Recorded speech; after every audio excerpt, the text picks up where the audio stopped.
C'est la fin d'une longue journée. Vous savez que vous devriez vous en tenir à votre budget et à votre régime alimentaire, mais l'idée de commander des plats à emporter est tellement plus tentante que de cuisiner. C'est un dilemme classique, le choix entre une petite récompense immédiate et un objectif à long terme plus important, qu'il s'agisse d'économiser pour des vacances ou d'améliorer votre santé. Et si notre capacité à faire le choix patient ne se résumait pas seulement à une pure volonté, mais à la manière dont le choix nous est présenté? De nouvelles recherches de l'UCLA révèlent des déclencheurs psychologiques surprenants qui façonnent notre maîtrise de soi et offrent une méthode simple pour l'améliorer, suggérant que la bataille pour notre moi futur pourrait être gagnée en dirigeant stratégiquement notre attention. Leçon 1. Pour être plus patient, concentrez-vous d'abord sur la récompense. Tout est une question d'ordre. Voyez la récompense avant l'attente. Dans une série d'expériences, des psychologues ont présenté aux participants des choix tels que recevoir 40 $ en 7 jours ou un montant plus important comme 60 $ en 30 jours. L'étude a révélé un modèle puissant et cohérent dans la manière dont les gens prenaient leurs décisions. La découverte clé était remarquablement simple. Lorsque les participants voyaient les montants des récompenses avant de voir les délais, ils étaient nettement plus susceptibles de choisir l'option patiente du « plus grand plus tard ». Inversement, lorsque le délai était présenté en premier, les gens étaient plus susceptibles de faire le choix impulsif du « plus petit plus tôt ».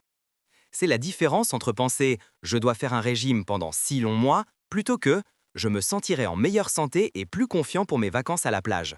C'est une idée puissante, car cela transforme la maîtrise de soi d'une lutte interne en une stratégie pratique. En nous concentrant consciemment sur les avantages de l'attente avant de nous attarder sur le temps qu'il faudra pour y parvenir, nous pouvons nous inciter à prendre des décisions plus patientes. Comment l'utiliser? Si vous créez un plan d'épargne, utilisez un outil qui visualise la récompense finale, un pécule de 500 000 $, avant qu'il ne vous montre les contributions mensuelles et le calendrier. Comme l'explique l'auteur correspondant Ian Kraibich, professeur agrégé de psychologie à l'UCLA.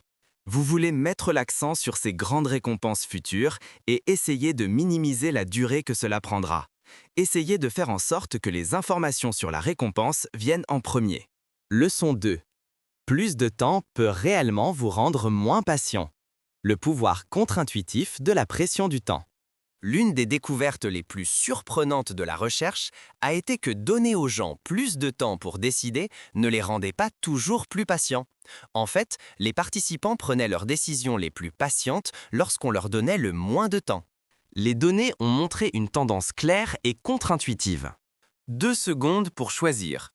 65% ont choisi l'option « patient », avec un temps illimité pour choisir. 59% ont choisi l'option de la patience. Alors que pour une attente de 10 secondes, seuls 54% ont choisi l'option patiente. La nuance derrière cela est que la pression du temps n'affecte pas tout le monde de la même manière. Elle ne fait qu'accentuer l'habitude cognitive d'une personne de ce sur quoi elle se concentre en premier. Comme le note Kraibich, si vous êtes quelqu'un qui se concentre d'abord sur les récompenses, la pression du temps accentue cela et vous rend plus patient. Et si vous vous concentrez d'abord sur les délais, la pression du temps magnifie cette impatience. Cependant, l'étude a révélé une autre tournure fascinante. Les participants qui favorisaient généralement les options impatientes plus petites plus tôt ont montré le modèle opposé. Ils sont en fait devenus plus patients lorsqu'ils avaient plus de temps pour y réfléchir. Cela suggère que pour certains, ralentir est essentiel, tandis que pour d'autres, une décision rapide scelle leur meilleur jugement. Comme le formule Kraibich, la pression du temps a des effets différents selon les personnes.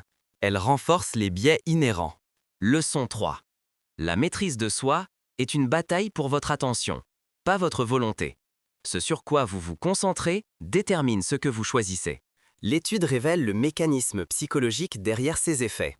Nous avons une attention limitée et avons tendance à ne considérer qu'une seule dimension d'un choix à la fois, soit l'ampleur de la récompense, soit la durée du délai.